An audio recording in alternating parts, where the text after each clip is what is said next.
There is a moment that many people never expect to remember.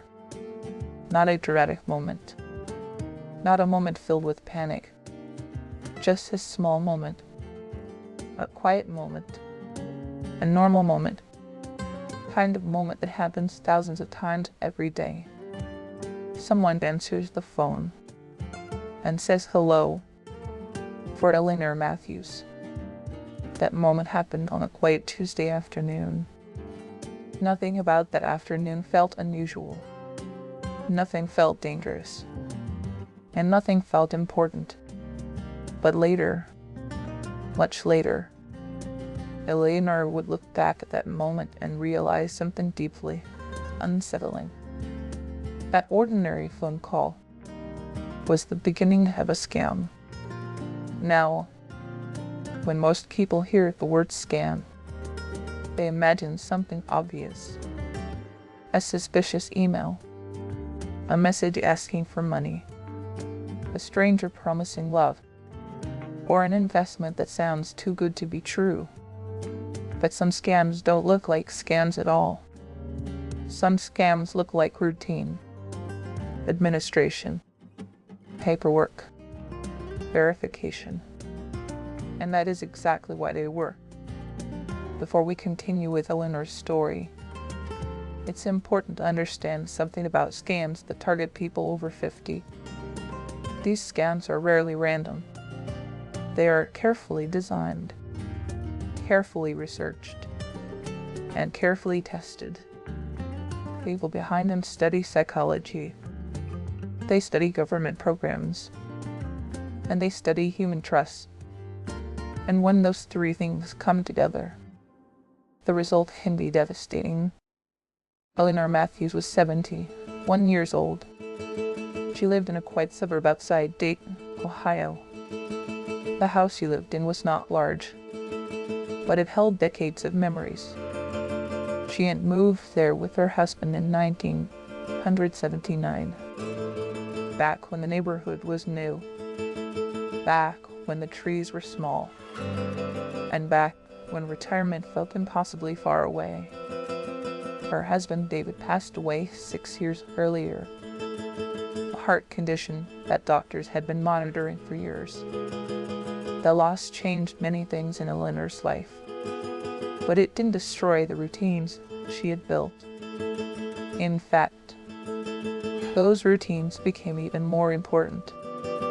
Every morning she woke up at the same time, made coffee, read the local news, and watered the plants near the kitchen window.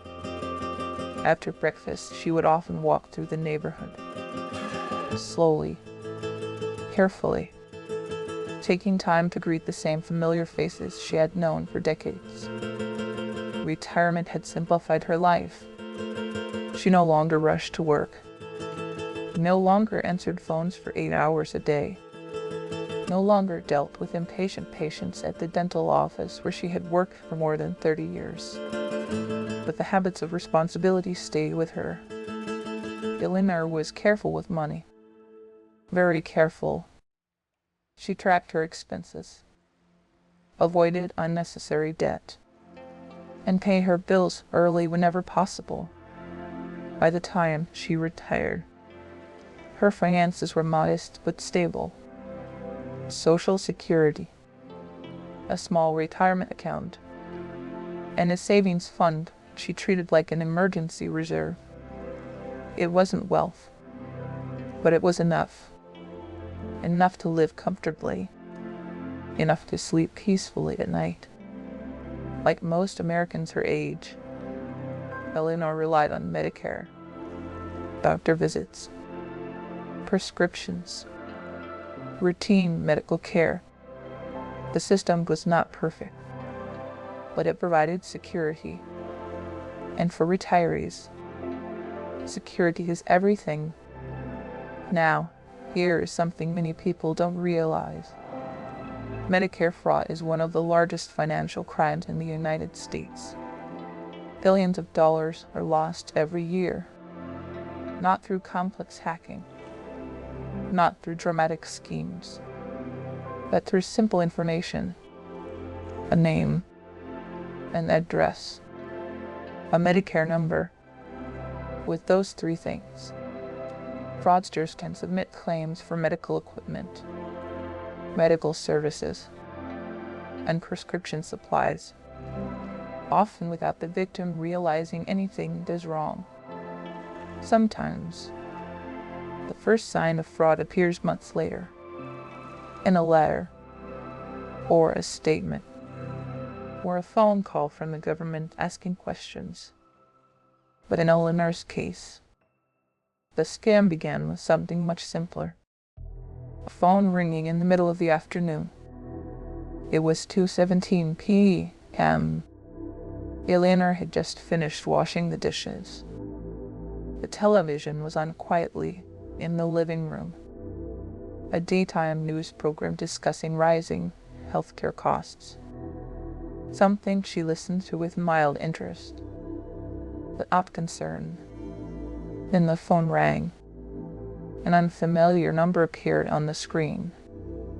Eleanor almost ignored it. Like many people her age, she had learned to be cautious with unknown callers. But she also knew that sometimes doctors' offices used unfamiliar numbers. And earlier that week, she had scheduled a prescription refill. So she answered. "Hello?" The voice on the other end sounded calm, professional, and polite. "Good afternoon, ma'am. My name is Daniel. I'm calling from the Medicare verification department." Nothing about the sentence sounded alarming. Nothing sounded aggressive. And nothing sounded suspicious. The caller continued. "We are contacting beneficiaries to confirm updated information on their Medicare accounts due to recent security updates." That phrase sounded responsible, protected, official.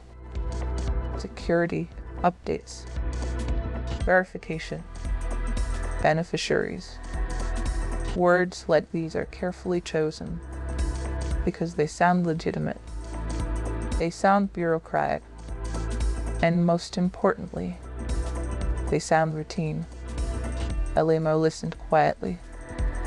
The man's voice was steady, measured, friendly without being overly familiar. Then he said something that instantly lowered Eleanor's guard.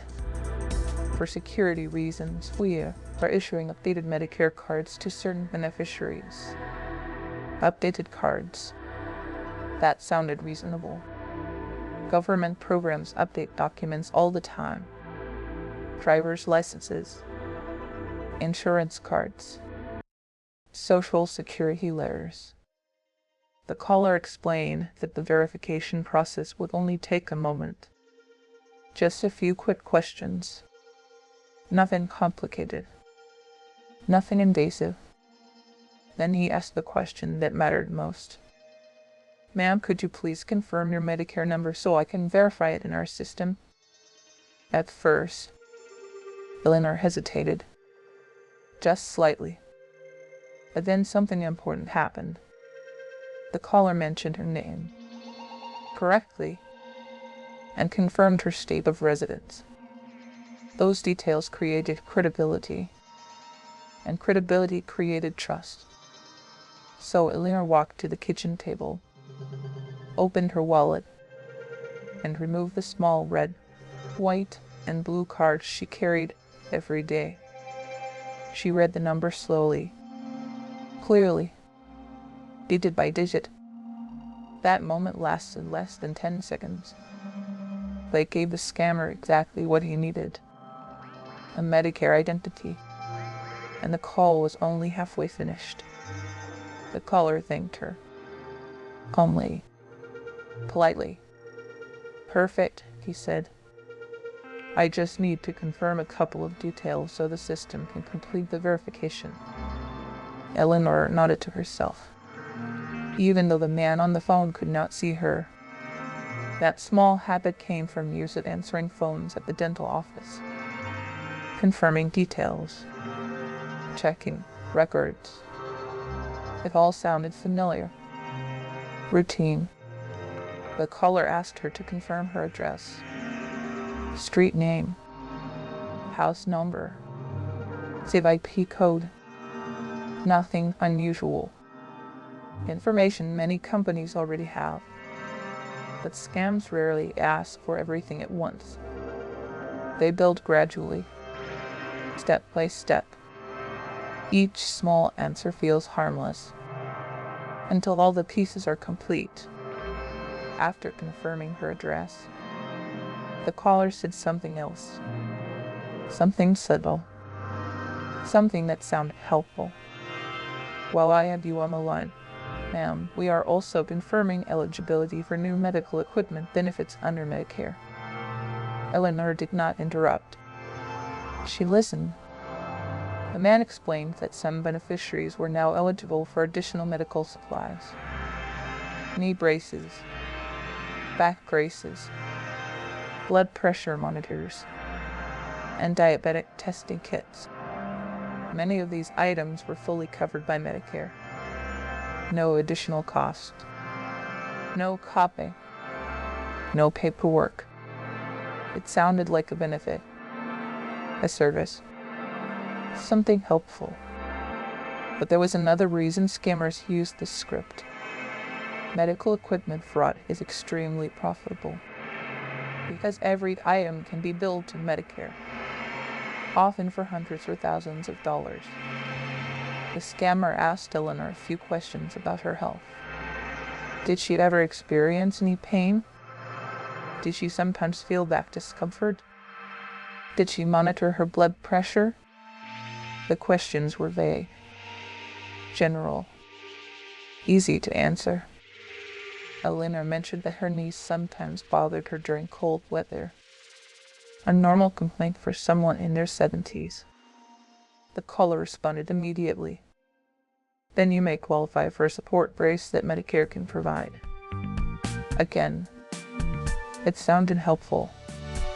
No request for money. No demand for payment. Just equipment that insurance supposedly covered. Eleanor wasn't particularly interested in medical equipment, but she didn't feel suspicious either. The caller continued speaking in a calm, friendly voice, explaining that the equipment provider would contact her later, and that the process required nothing else from her today. Then he said something important. Your new Medicare card will arrive within 10 to 14 business days. That statement reinforced the illusion. Verification completed. Process finished. Everything normal. Before ending the call, the man thanked her again. Thank you for helping us keep your account secure. Secure. That word carried weight. It suggested protection, responsibility, authority. The call ended. 11 minutes in total. Eleanor returned to her day.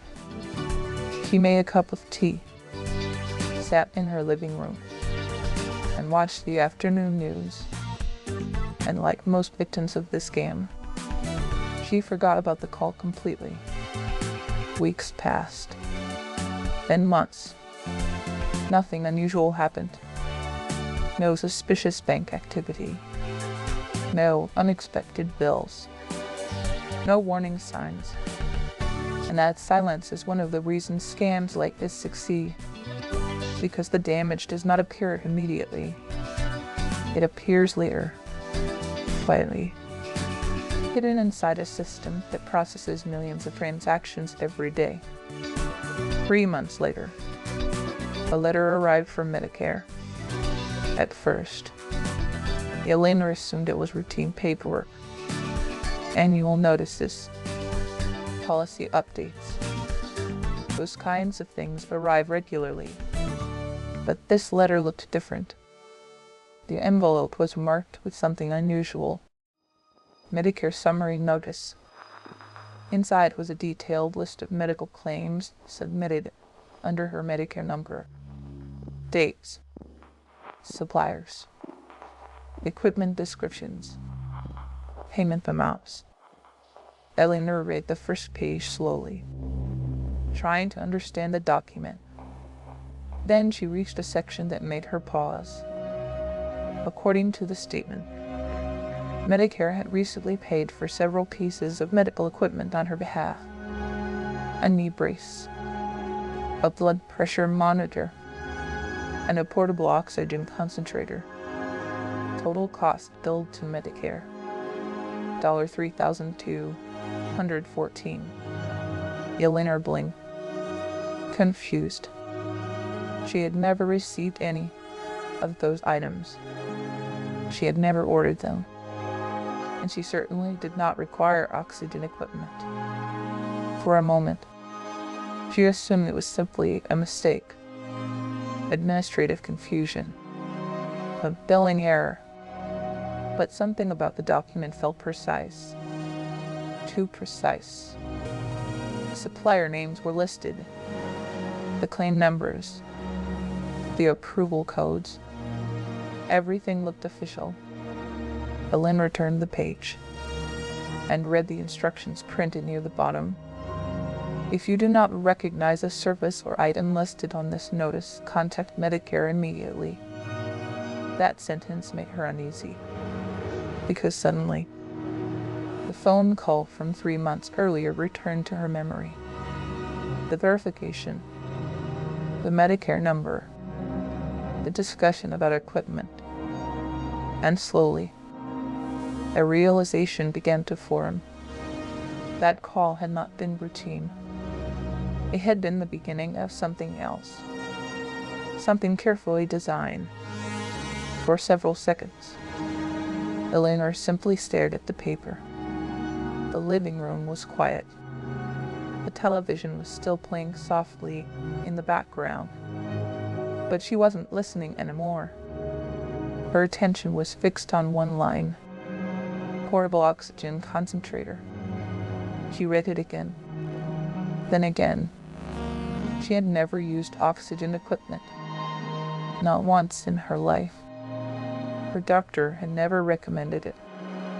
She had never visited a supplier, and no package had ever arrived at her house. So how could Medicare have paid for it? That question lingered in her mind. Heavy, uncomfortable. Eleanor folded the paper slowly, walked back to the kitchen table, and picked up the phone. The number printed on the notice connected her to Medicare's customer service system. An automated voice greeted her. Options, menus, instructions. Press 1, press 2, press 3. It took nearly 10 minutes before she finally reached a real person. The representative introduced herself.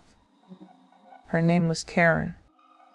Her voice sounded calm, professional. How can I help you today? Eleanor explained the situation. Carefully, slowly. She described the letter, the equipment, the confusion. Karen listened quietly, without interrupting. Then she asked a question that immediately made Eleanor uneasy. Ma'am, did you recently receive a phone call asking you to verify your Medicare information? The memory returned instantly. The calm voice, the verification process, the new card. Eleanor's answer came out almost as a whisper. Yes. There was a brief pause. Not long, but long enough to change the tone of the conversation. Karen spoke again. Her voice was still calm, but now it carried a different weight. That call may have been fraudulent. Fraudulent. The word felt unfamiliar, uncomfortable. Eleanor had always imagined scams as something obvious, something aggressive, something easy to recognize. But that phone call had felt ordinary, helpful, professional. Karen explained what likely happened. Someone had obtained Eleanor's Medicare number, possibly during that phone call, possibly through another data source. Then they used that number to submit claims, medical equipment, medical supplies, sometimes even doctor visits. Each claim billed to Medicare. Each payment sent to a supplier connected to the fraud. Karen continued explaining the process. Many fraudulent suppliers operate through complex networks. Companies that exist only on paper. Websites that look legitimate. Phone numbers that redirect to call centers. They collect Medicare numbers, then submit equipment claims. Sometimes dozens of claims per day. The victims rarely realize anything is happening because Medicare pays the supplier, not the patient, and the patient only discovers the fraud later, when they receive a summary notice, exactly like the one Eleanor was holding. Eleanor felt something tightening in her chest. Not panic, not anger, just a quiet sense of disbelief.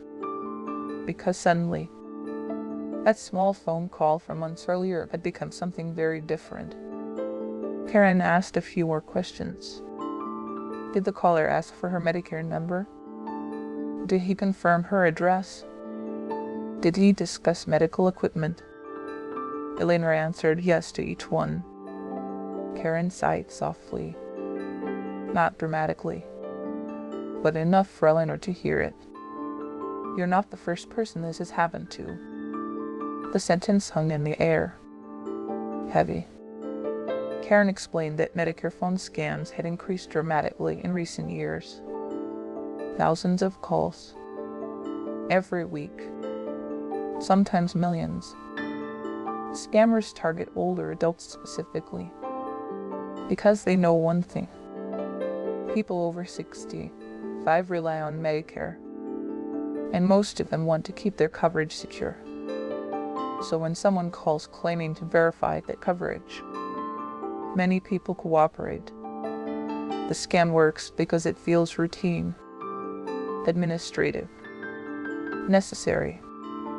Eleanor asked the question that had been forming in her mind. Am I responsible for these charges? Karen answered immediately. No. Medicare fraud does not make the victim financially responsible. The government investigates the claim, and the supplier may be prosecuted. But there was still a problem. Eleanor's Medicare number had been compromised. That meant it could be used again, and again, and again, until the number was replaced. Karen explained the next step. Medicare would cancel Eleanor's current identification number, then issue a new one, a new card, and a new account. The process could take several weeks, but it was necessary, because once a number is exposed, fraudsters often share it with other networks. The conversation lasted nearly 40 minutes. When it ended, Eleanor sat quietly at the kitchen table, the phone still in her hand. Her house felt different now. The same furniture, the same sunlight through the window, the same quiet afternoon. But something had changed. For the first time in years, Eleanor felt uncertain about something she had always trusted. Her security. Because she had been careful, very careful. She ignored suspicious emails, never clicked unknown links, never sent money to strangers. Yet somehow, she had still been fooled, and that realization was deeply unsettling. For the rest of that afternoon, Eleanor didn't do very much. The television was still on, but she wasn't watching. A cup of tea sat on the kitchen table, but she wasn't drinking it. Instead, she sat quietly, thinking about a phone call that had seemed completely ordinary. 11 minutes. That was all it had taken. 11 minutes to expose something deeply personal. Something valuable. Something she had carried safely for years. Her Medicare identity. What Eleanor didn't realize yet was that the people behind that call were not working alone. These scams are rarely the work of a single individual. They are organized, structured, often international. There are people who collect the phone numbers, people who run the call centers, people who process the stolen data, and people who submit the fraudulent medical claims. Each part of the operation serves a specific role, and when those roles work together, the fraud becomes extremely difficult to detect. Later that evening, Eleanor decided to search online. She opened her laptop, typed a simple phrase into a search bar, Medicare phone call scam. Within seconds, hundreds of articles appeared. News reports, government warnings, consumer protection alerts. And as she read through them, something became painfully clear. This scam was everywhere. Thousands of retirees had received the same call, the same script, the same verification request. In some cases, the scammers already knew the victim's name, their age, their state, even their healthcare provider. That information often came from data leaks, medical databases, insurance records, or marketing lists sold online. Once the scammers had that basic information, the next step was easy. Call the victim, pretend to represent Medicare, and request the one thing they still needed, the Medicare number. Eleanor leaned back in her chair, trying to process everything she was reading.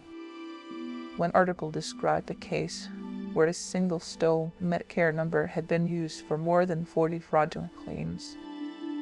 Another described suppliers billing for wheelchairs, back braces, diabetic monitors, all shipped to addresses that did not exist. But one detail caught Eleanor's attention more than anything else. Many victims never realized they had been targeted because the fraud did not always create immediate consequences. The government paid the suppliers disappeared, and the victims continued their lives, completely unaware, until months later, a summary notice arrived, exactly like the letter sitting on Eleanor's kitchen table. The realization made her feel strangely vulnerable. For most of her life, she believed that careful people avoided scams. Don't trust strangers. Don't send money. Don't share personal information. But the scam had broken those rules in a subtle way. The caller didn't ask for money. He didn't demand anything urgent. And he didn't threaten consequences. Instead, he asked for something that sounded reasonable. Verification.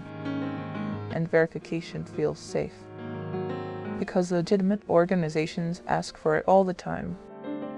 Banks verify information. Insurance companies verify information. Doctors verify information. So when someone claims to represent Medicare, verification doesn't sound suspicious. It sounds responsible. That psychological detail is exactly why the scam works. The next morning, Eleanor received another phone call. This time, it was from a number she recognized. Medicare's fraud department. The agent introduced himself as Michael, and he explained that her case had been forwarded to a specialized investigation team. Michael spoke in a calm, patient tone. He asked Eleanor to describe the call again. From the beginning, the time, the script, the questions, every detail she could remember. As Eleanor described the conversation, Michael occasionally interrupted with short confirmations. Yes, that matches our reports. We've seen that script before. The phrase made Eleanor pause. Script. Michael explained something important. Most scam calls follow a prepared script. Word for word. Sentence by sentence. The caller does not improvise. They read. Because the script has been tested thousands of times. Adjusted. Refined. Perfected. Every phrase has a purpose. Every question moves the victim one step closer to sharing information. Eleanor felt a strange chill when she heard that, because suddenly, the conversation she had believed was spontaneous felt staged, manufactured, planned. Michael explained that the investigation team would now track the fraudulent claims linked to her number. Some might already have been processed. Others might still be pending. But the most important step had already happened. Her Medicare number had been canceled, which meant the scammers could no longer use it. The conversation ended politely, professionally. But after the call, Eleanor remained seated at the kitchen table, thinking, because another realization had begun to form. If this scam had fooled her, how many other people had received the same call that day? Hundreds, thousands, and how many of them had read their Medicare number aloud, just like she had? Over the next few days, Eleanor began paying attention to something she had never noticed before. Phone calls. They happened more often than she remembered. Unknown numbers. Different area codes. Sometimes 3 or 4 in a single afternoon. Before the scam, she usually ignored them. But now, each call made her uneasy, because she understood something new. Scammers were not guessing. They were targeting. And once someone had answered one call, their number sometimes moved on to other lists. Lists that circulated between fraud networks. Eleanor didn't know if that had happened to her, but the possibility stayed in the back of her mind. That week, another letter arrived from Medicare.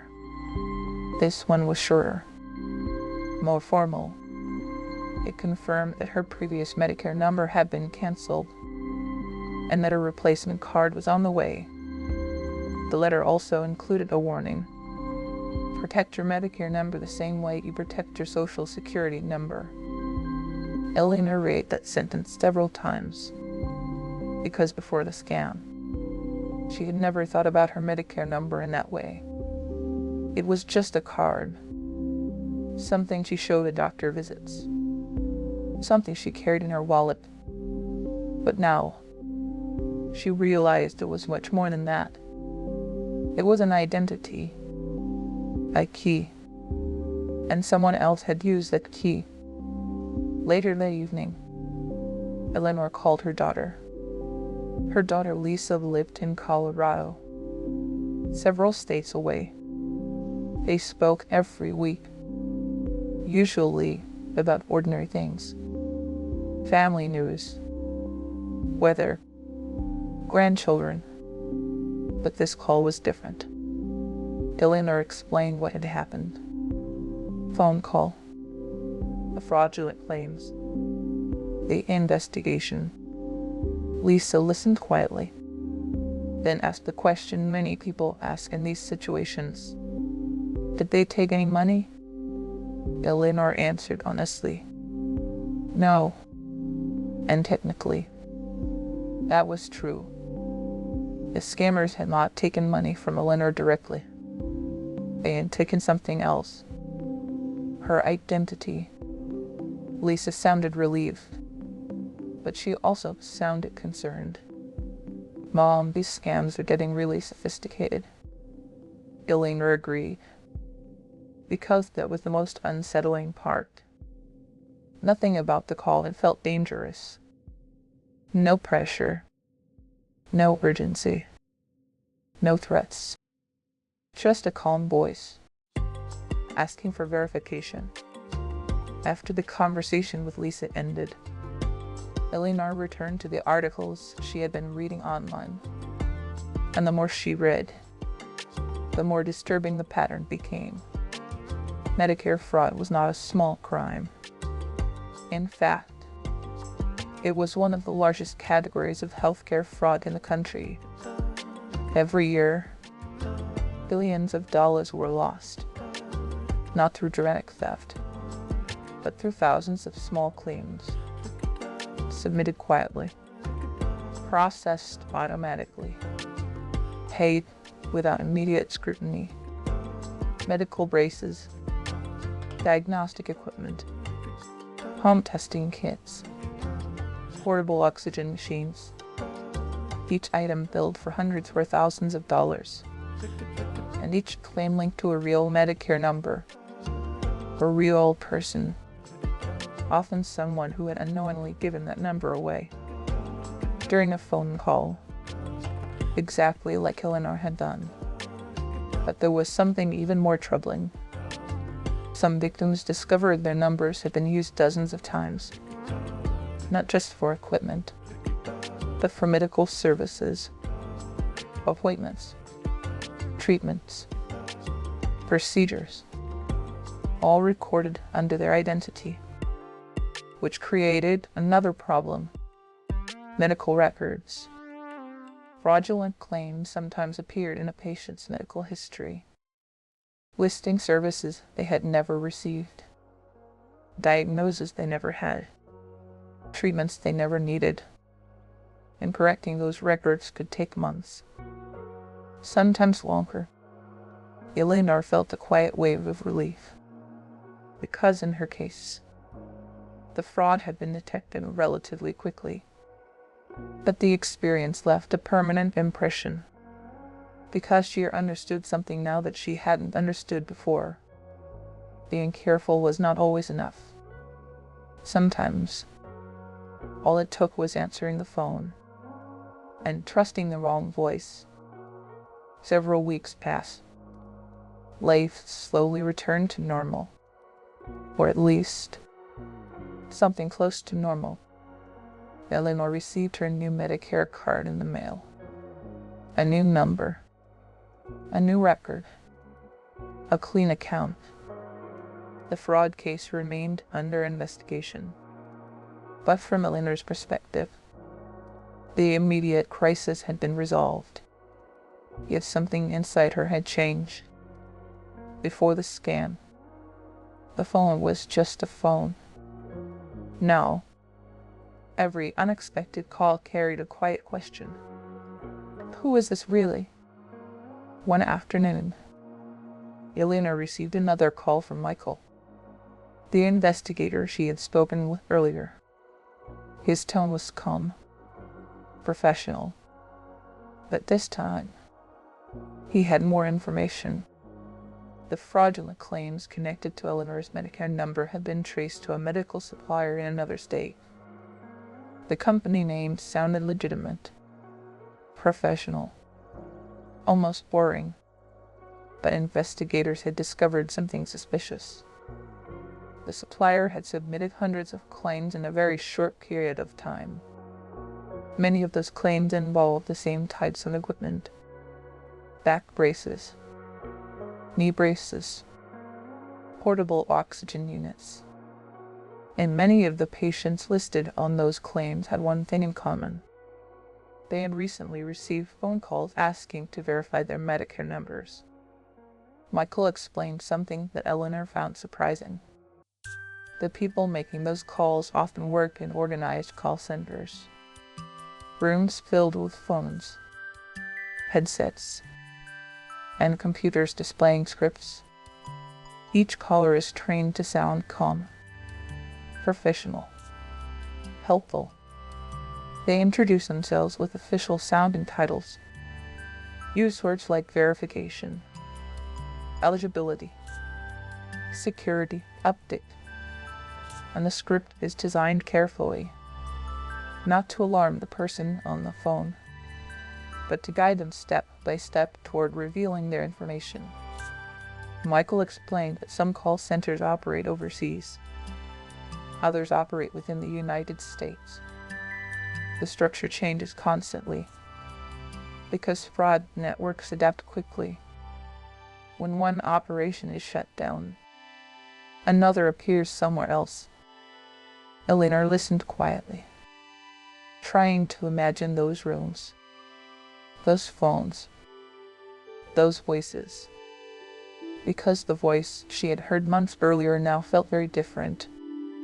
At the time, it had sounded friendly, helpful, almost reassuring.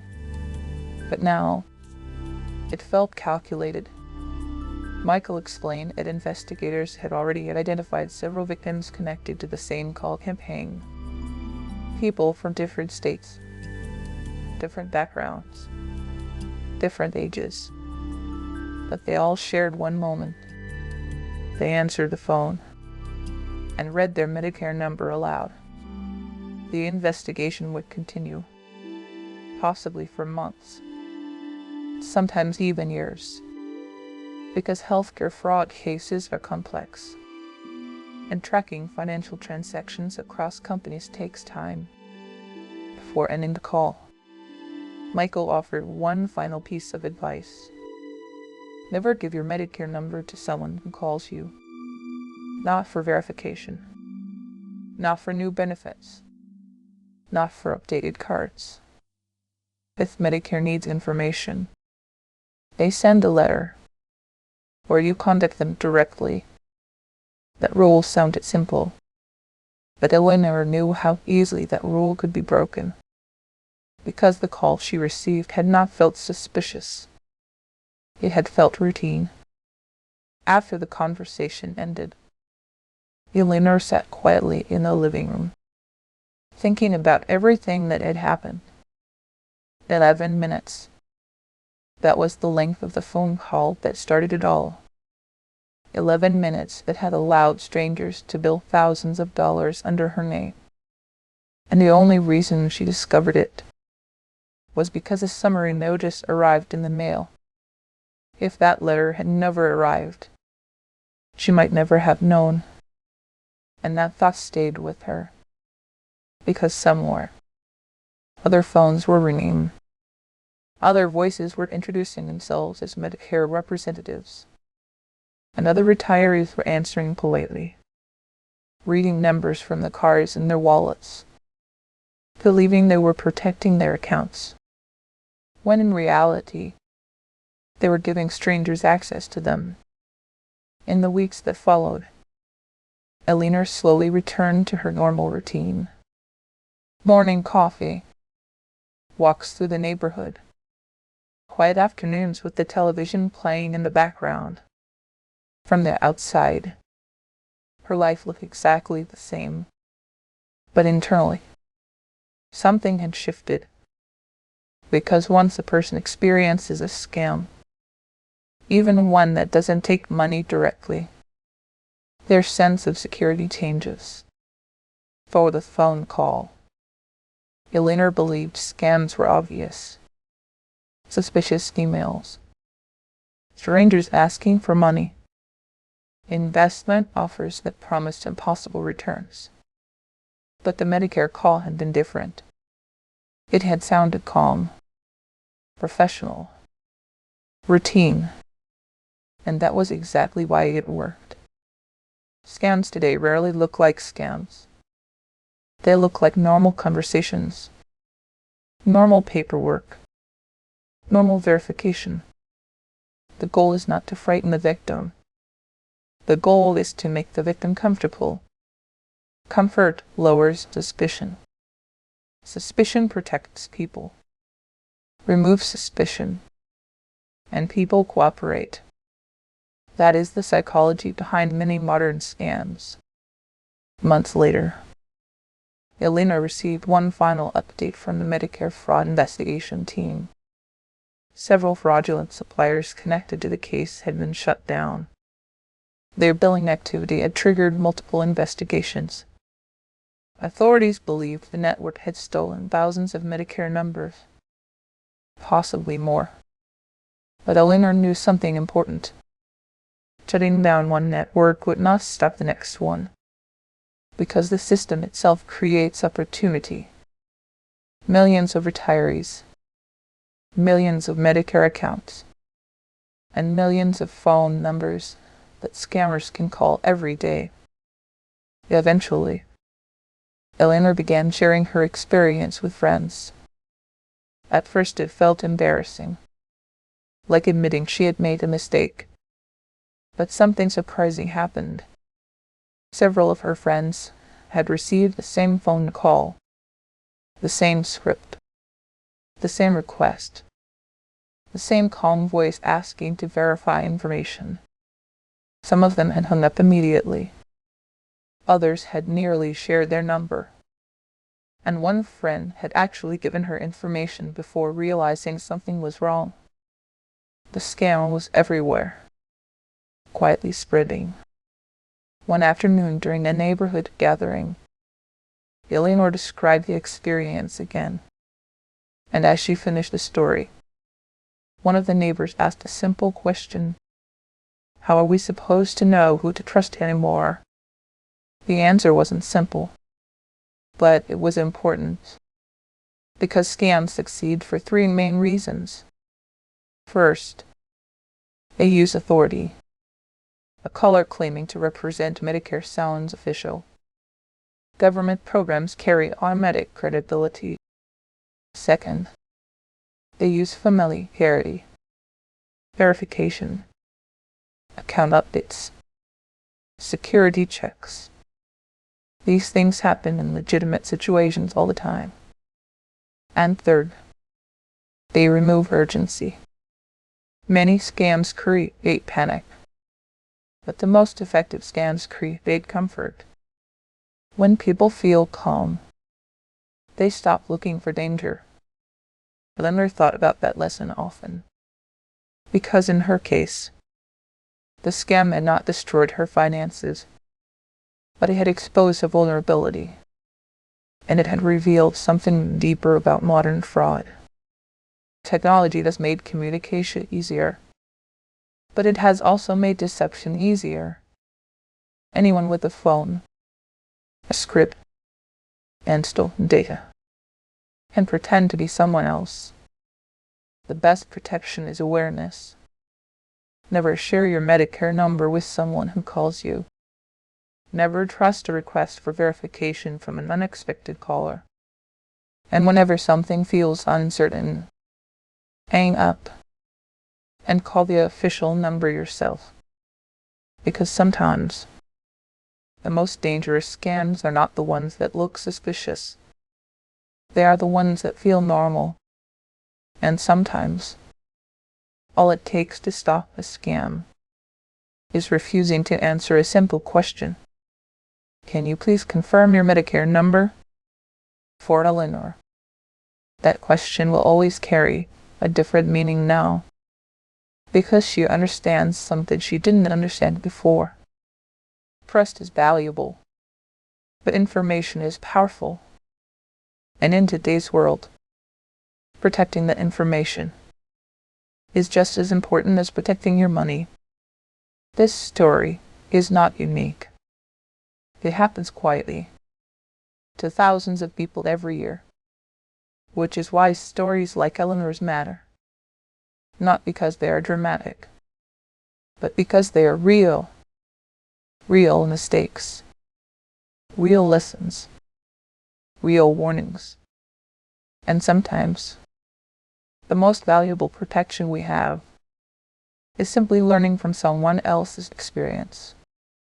Because when money goes wrong, the lesson often arrives too late, unless someone tells the story first.